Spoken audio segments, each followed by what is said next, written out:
நீங்கள் நம்பிக்கை வைக்க வேண்டியது எதில் அப்படின்னா, இந்த இடத்துல நான் ஒரு வார்த்தையை உபயோகப்படுத்துகிறேன். தாட் ப்ராசஸ் அப்படின்னு நான் சொல்கிறேன். உங்களுடைய எண்ணங்களில் நீங்கள் நம்பிக்கை வைங்க. உங்களுடைய ஆக்ஷனில் நம்பிக்கை வைங்க. இது 2 தான் சரியா? நம்பிக்கை வரும் போகும். ஆனால் அது பிஸ்னஸை பாதிக்கக்கூடாது. பிஸ்னஸ் பாதிக்கும் போது நம்பிக்கை பாதிக்கக்கூடாது. இது 2ம் ஒன்றுக்குள்ள ஒன்று ரைட்டா? இப்போ தொழில் முனைவோர்கள் நம்புகிறாங்க சரியா?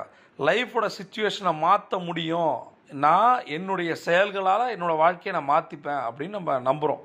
பட் அந்த செயல்கள் அப்படின்றது நம்ம என்ன கற்றுக்குறோன்னும் போது க்ரோத் மைண்ட் செட் அப்படின்வாங்க. நீங்கள் உங்களுடைய இலக்குகளை மட்டும்தான் யோசிக்கணும். முன்னேறி போயிட்டே இருக்கணும். செட்பேக்ஸ் வரதான் செய்யும்.